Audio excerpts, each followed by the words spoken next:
to California, seen the sights and people there. Good morning, Monterey! And we are here on our anniversary day and getting ready to go on whale watching. Whale watching. Happy anniversary, love. Happy anniversary. I have a question for you. I have an answer. Okay, so when we got married a year ago today, during the middle of our ceremony, you surprised me and got down on your knees and sang, "Walk This World With Me." Yes. Walk through this world with me, go where I go. Were you serious? Well, we did a lot of walking yesterday, didn't we? Apparently I was quite serious. Quite serious.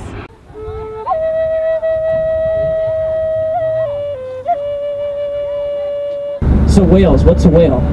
Humans are chimps, sea lions are bears, sea otters are ferrets. Elephants is a very good guess, kind of like how she was close with the cat. Not elephant, hippo. Hippo, cow, hippos, cows, giraffes, pigs, deer, the archaeodactyls. So we are out here on the Monterey whale watching, and we've got to see some whales, and we saw 2 or 3 schools of dolphins, which were also whales. Tons and tons and tons. So hopefully we'll have some great photos for you. It's been a wonderful trip.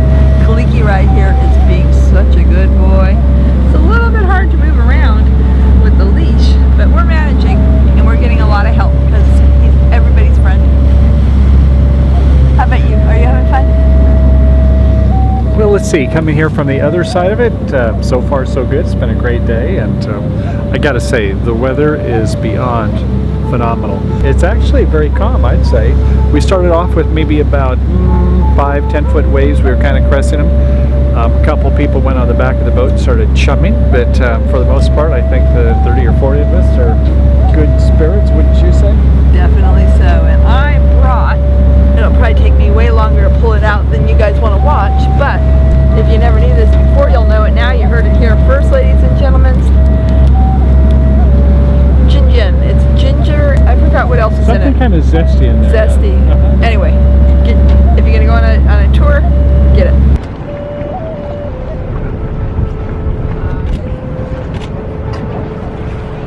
Now look towards our 10 o'clock. Our whale appears to be just lazily hanging out at the surface.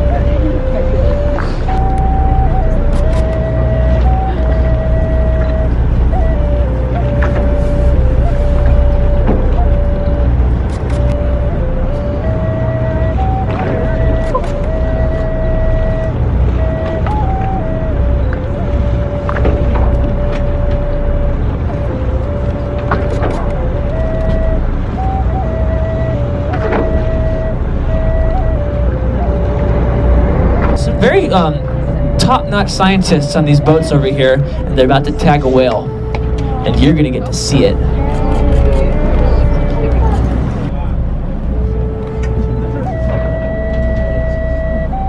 Stick with the suction cup at the end of it, and they're gonna basically get really close to the whale and smack it with the suction cup.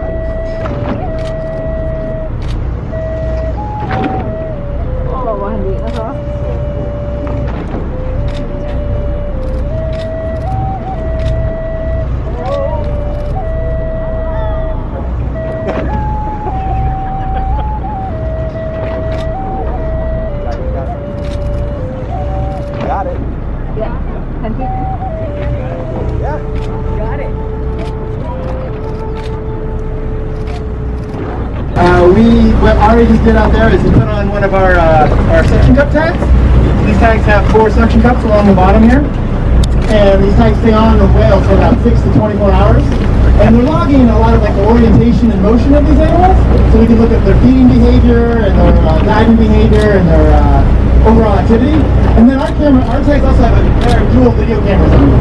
So we've been able to log and look at some of the actual motions of the whale in the water, like how does the skull move, how often do they open their mouths, how do the flippers move in concert with the flutes, all those kind of information. Some of the most recent stuff we've been learning is about how these animals feed differently, like these humpback whales in the bay feed differently on krill versus how they feed on fish. In this year we put about 10 tags out in Monterey Bay, and we put out tags in different areas of the world as well, so it just depends on the area. Any questions? Last one. We haven't been out. This is the first one we've been out this fall, so we did a bunch. We did about 6 in July.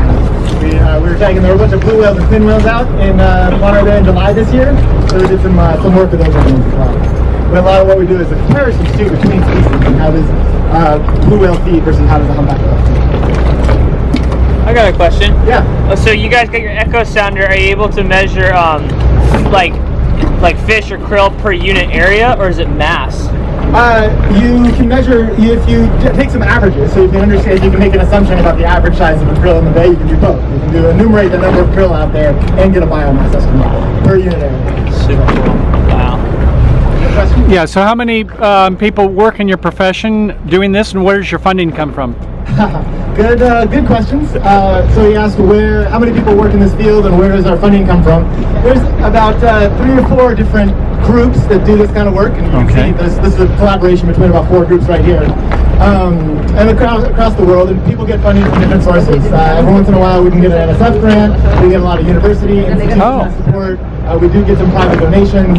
A lot of the work that's funded out here in Monterey Bay was a grant from the American Cetacean Society and from a group called the Myers Trust. We put these tags out in a lot of places. Ari does a lot of work his work in the Antarctic. A lot of the papers from Freelander are in the Antarctic. We've been put out tags this year in South Africa. There's some super groups of 100+ humpback whales down in South Africa on the migrating coast down there. We put out groups. We just did a work project up in Norway. We do a lot of work with Jen's group out in Sioux Indians in Massachusetts. Locations. Do we get locations from those tags? These tags do have a GPS logger on them, so when the whale surfaces, we can get a location fix on them. That's a new invention. It's been hard to get GPS fixes on these whales because they only surface for a couple of seconds at a time, so it's hard for the GPS to actually get a fix. So that's kind of a new thing in the last few years. Mostly what we're trying to do is get more behavior underwater, so we can actually observe what they're doing in the not. Do you lose the suction cup after, or do you get them back? The suction cups eventually just lose suction, and then we have to go recover the tags. They have a little VHF transmitter in them. There's a little antenna on the back.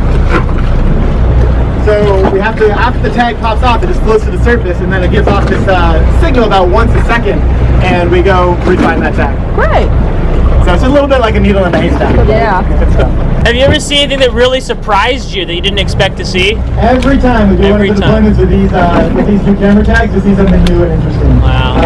So yeah, we saw some really nice behavior. You go to Cascadia's website, Cascadia Research Collective. There's some nice video that we shot last year in Monterey Bay, some feeding on anchovies, and the interactions that they had, these humpback whales had with felines and the diving seabirds and with each other underwater. It's really something kind of special. Wow. Yeah. One last one for me, I swear. Yeah. Have you ever been able to tag multiple whales in a group? Yeah, so similar work we're actually doing still in Banquet, Massachusetts, is the focus of Natalie's thesis defense just recently. New master mastic over here. She might tell you a little bit about that. All right. On occasion we've been able to tag multiple whales feeding together at the same time. And my research at Oregon State was looking at whether or not that interaction was cooperative among humpback whales, specifically utilizing bubble nut feeding, which you see a lot in Southeast Alaska, but also in Massachusetts. And I found out that it is actually cooperative. There are different roles that whales take on within a feeding group, which is something we never knew before we had this tag with them. So it's been pretty cool.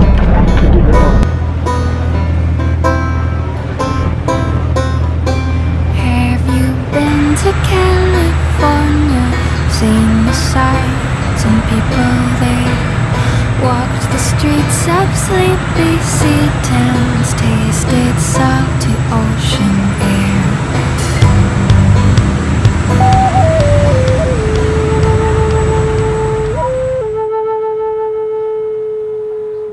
Beautiful. Just beautiful. Wasn't that great, honey? Where did you learn that from? That's freestyle. Freestyle, really? Yeah. Once you learn how to do it, you can just freestyle and just let it flow. Yeah. Yeah. Okay, so tell us a little bit about your cause here. I'd love to hear more. So there's an oil company from Canada that's trying to build a pipeline through the U.S. and it cuts right through Standing Rock Reservation and the Missouri River. Are you part of it, or just Indian from elsewhere? Or? I'm from somewhere else, yeah. Okay. But right now, we have all the nations coming together, even non-native peoples. Mm-hmm. We got people from Belgium, Austria, Ecuador, Guatemala, Alaska, Canada. Yeah, that's the real United Nations right there. Right. Real United Mm-hmm. Nations.